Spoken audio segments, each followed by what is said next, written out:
advertising is about emotion, and it's about creating an emotional connection, not just saying these are the interest rates and this is your lease and this is the sale that we have on. All of that is important to let people know what they're buying, but we're storytellers in advertising.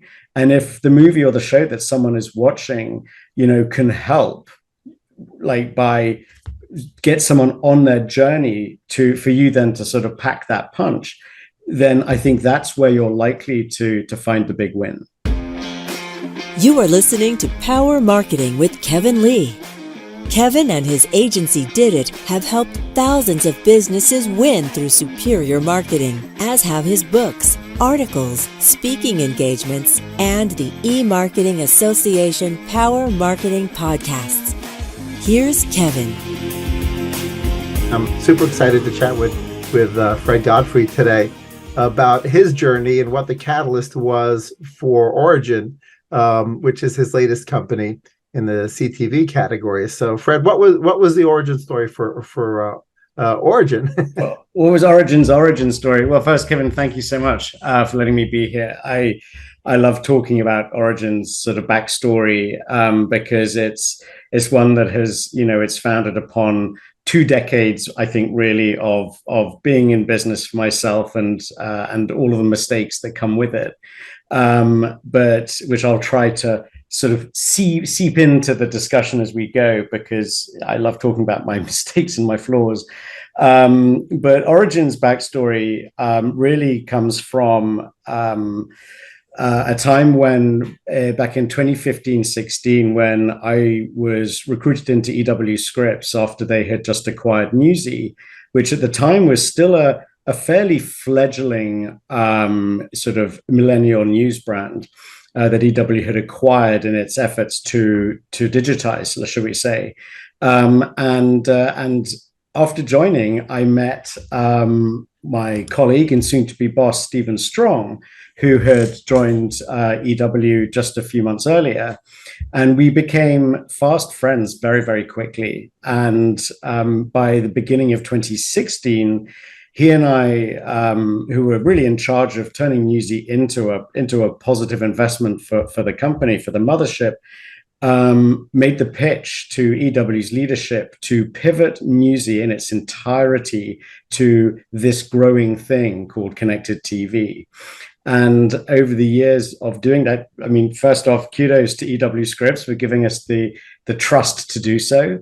But over the years that we did that, we really got so deeply entrenched in connected TV when it was nascent in its potential, really at a grassroots level, if you will, that ideas kept on bubbling up that were a bit crazy, a bit bold, and so on, until eventually we realized that we believed so much in what we thought a brand could accomplish on television, which is what we describe CTV as, sort of TV2, that ideas just became a bit too heavy for a legacy, beautiful but 150-year-old, corporation.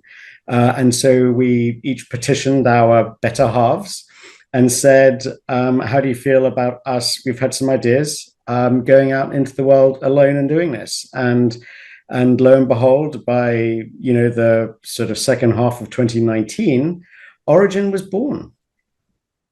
Wow, that's a great story. What I found, one of the areas I find most fascinating about CTV, particularly here in the States, is that as sort of the open web is losing the targeting capabilities, except within the walled gardens, CTV has retained a lot of that high level of targeting due to the fact that it's sort of delivered via cable boxes and a completely different OS. And that opens up the ability for targeting that we're sort of losing in, let's say, the programmatic or RTB space within display advertising. And I'd love to hear how you feel that will continue to evolve. Do you think we'll continue to have that same level of precision within CTV that one would have typically, let's say, not quite at the email level with PII, but certainly at the audience level? That's super powerful. Well, I think that's a fascinating question, and I think some part of my answer may surprise you actually on that. But yeah, I mean, first off, you're right. Connected TV is built upon a completely different infrastructure and set of rules entirely. So everything that's been going on what I would call the smaller screens. Is a separate universe. Even the nature and the purpose of advertising is different, which means that the requirements are different. And where it sits within the sort of omni-channel landscape is very much on its own. You've got all the little screens here, and then you've got the big screen, the living room right here. And so what's needed from it is a little bit different. At least certainly it was when it first came about. And as a result, it's learned to become very successful with what it does have, whether it's household graphs or a smart amalgamation of available and usable first and third party data to understand whether it's about certain demos or of course geos and different things happening in those different geos. Because you're really trying to appeal to and get the attention of people on a very different kind of screen. But one thing that we do think quite hard about at Origin when we are managing one of our a client's campaign, and we're putting the plan together and the strategy together for them, is be careful not to over target, because there's the example I always give is, if you're a baby stroller company, right, of course, you're going to want to make sure that the people within a certain age range and demo who can afford your prams are going to be aware of them and buying them. But you want to be careful about how targeted you get, because, sort of Aunt Trudy is also looking for a baby shower gift, right? And that's part of the beautiful thing about connected TV is first off, you don't necessarily know exactly who's in the room watching, and maybe Aunt Gertrude or whatever she was called is already there, but maybe she isn't. And so and this is what made connected TV or TV advertising all about initially awareness only. It was how brands kept their place in the market. But one of the things that is interesting, which is beginning to play a very important role in what targeting you do choose to go after, is the evolution of TV advertising, because the other screens are beginning to find it so difficult.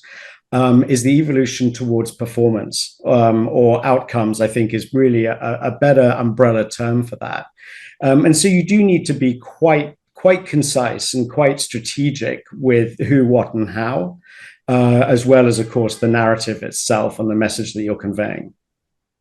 That's a great point. And obviously, when I was growing up and TV was linear, right, the proxy for audience was context, i.e., what were they watching?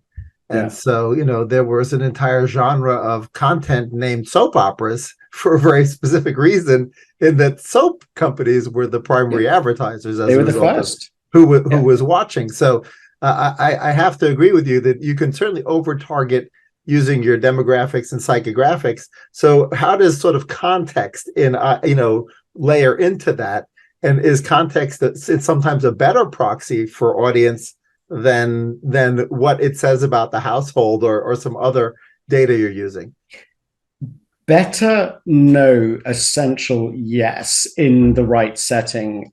So we really love the discussion of context, because you are capturing someone who is in a very certain emotional, mental mindset when your client's ad then runs.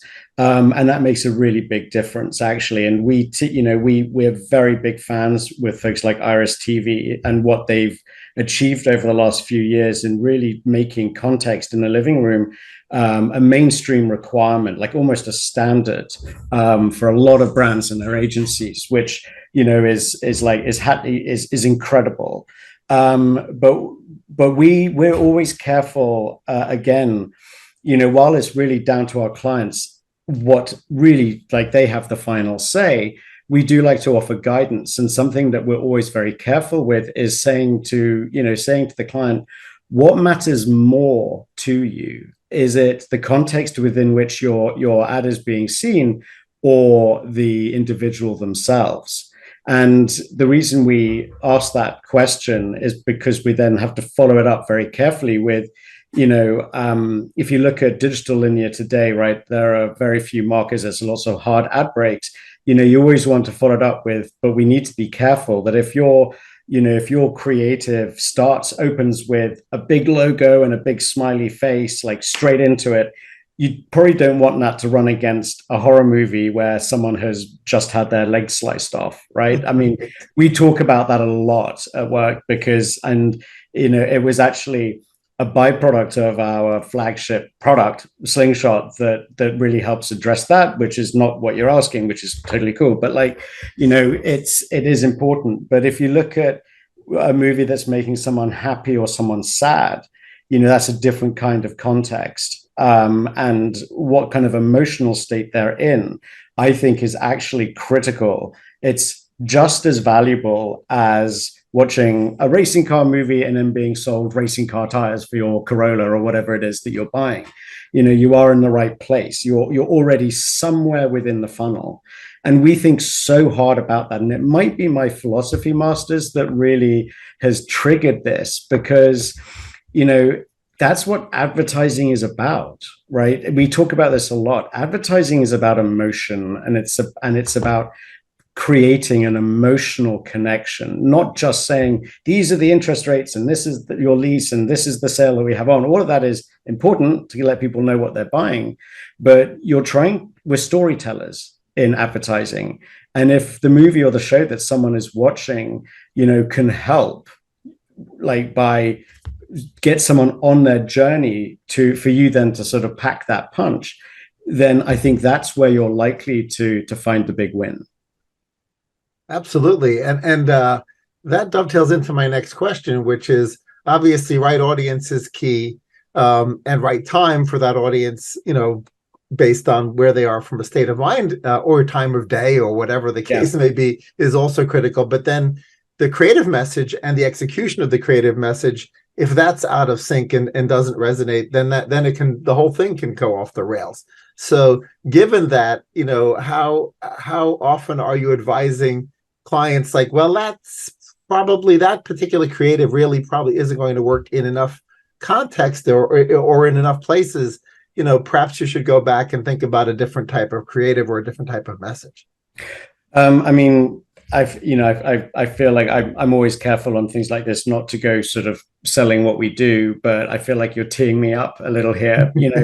We've built the most agile animation studio, really in the business. And we believe that just like we have seen for 15 years very successfully on smaller screens, that your creative narrative, let's call it, in a living room should be just as dynamic and just as agile as what someone might see, in their social feed or on a display ad, where people talk about thousands of creative variations.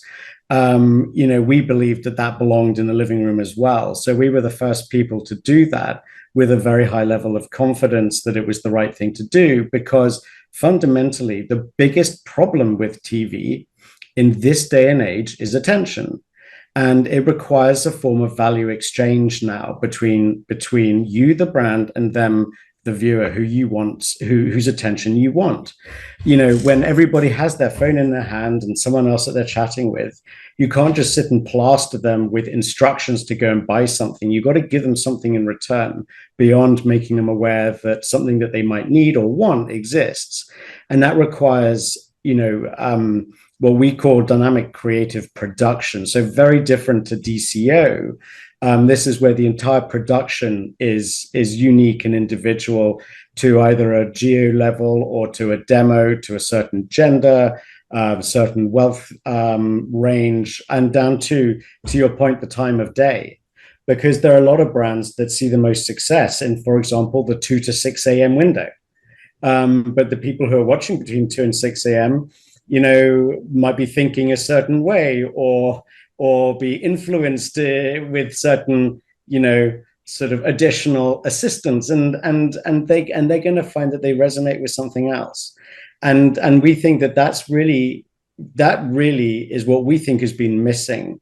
And if you look at all of the tech that underpins the TV that we know today, we've been given an opportunity to use those pipes to be just as agile. And so for some people, we find one message and we stick to it and make some very minor tweaks as we go through the seasons. For some people, it needs to be a different story every day. For some people, it needs to be a different story in different areas of the country every day or every week or whatever it is. There is no limit now. I mean, there are some operational sort of dependencies, but I'm not the one that has to worry about that. My job is to have the vision as to what I think TV advertising is missing, and then for other people to do the hard stuff. But our guidance is, it starts with, what are you looking to accomplish, first and foremost. And then we do our own thinking as to, are you a difficult brand for people to get on the right side of? Are you a happy brand? Are you a sad brand? I hate to say it, are you a boring brand, or glamorous or not? All of those will help dictate. And of course, the urgency of something, and someone's desire when you get them in the right moment, in the right headspace, all of those will help dictate how agile we think their creative messaging should be, and the creative itself. Great points. You mentioned 2 a.m. to 6 a.m., which may sent my brain down the path of short form versus long form content, because typically in the cable universe, like the things that would run from 2 a.m. to 6 a.m. were long form, what people might call infomercial style content. And of course, those have been reborn within the YouTube and Facebook universe as something maybe folks would call VSLs, or video sales letter style, long form storytelling content. And I'd love to hear how you think through this idea of the very snackable 15 or 30-second spot versus a 60-second, a full minute to tell your story, versus long form content, and where that